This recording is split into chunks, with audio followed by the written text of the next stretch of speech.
আসসালামু আলাইকুম দর্শক মণ্ডলী, এই মুহূর্তে আপনারা দেখতে পাচ্ছেন আমার পেছনে রয়েছে দুর্বার রাজশাহী টিম হোটেল। এবং ঠিক কী কারণে, ঠিক কী প্রেক্ষাপটে আজকে আমরা এই জায়গায় উপস্থিত হয়েছি আপনারা এতক্ষণে নিশ্চয়ই জানেন ঘটনার প্রেক্ষাপট।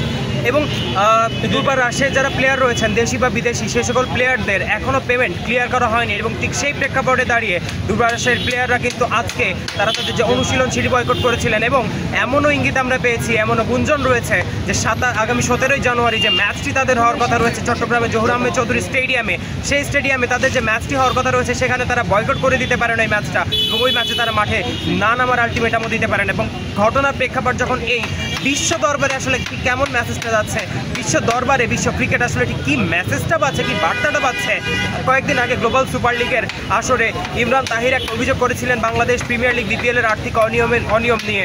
এবং তার পরবর্তীতে বিসিবির কাছ থেকে বিপিএল শুরু হওয়ার আগে যে সিকিউরিটি মানি নিয়েও কিন্তু অনেক ধরনের কথা আমরা শুনতে পেয়েছি।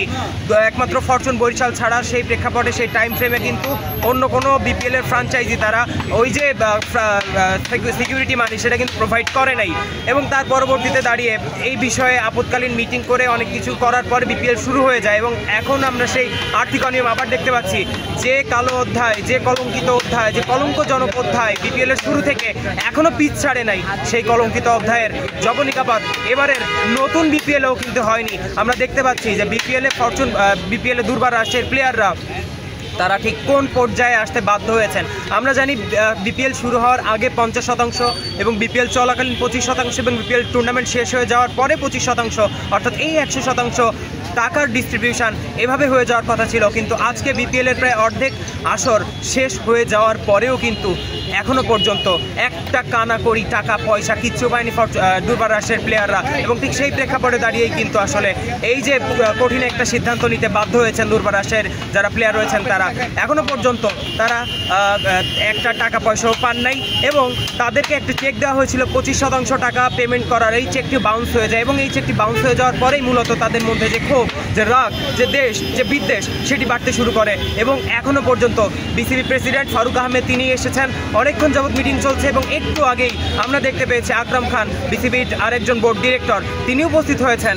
ঘটনা আসলে কোন দিকে মন দিতে চলেছে আমরা এখনও জানি না, কিন্তু আন্তর্জাতিক মিডিয়া কিন্তু এই যে নিউজটা সেটাকে খুবই নেতিবাচকভাবে আসলে দেখছে। এখন দেখারই কথা আসলে প্রফেশনাল ক্রিকেটার তারা কোনো ধরনের যে পেমেন্ট পাচ্ছেন না, এটা আসলে আন্তর্জাতিক মিডিয়া নেগেটিভভাবে দেখবে। এবং এর পরবর্তীতে বিপিএল আসলে আন্তর্জাতিক মানের কোয়ালিটি সম্পন্ন প্লেয়ার পাবে তো, এই প্রশ্ন কিন্তু উঠেই আসে। সুতরাং এই যে আর্থিক অনিয়ম, এই যে আর্থিক অব্যবস্থাপনা ফ্রাঞ্চাইজিদের কাছ থেকে, এটার আশু সুরাহা হোক এবং আন্তর্জাতিক মানের ক্রিকেটার যাতে নিশ্চয়তা পাই যে আন্তর্জাতিক মানের ক্রিকেটার পরবর্তী আসরগুলোতে আসবে, এই প্রত্যাশা ব্যক্ত করছি। দুর্বার রাজশাহী টিম হোটেল থেকে পারভেজ ইমাম অন ফিল্ড। থ্যাংক ইউ ভাই, আপনি অনেক কষ্ট করলেন। আমার ক্যামেরা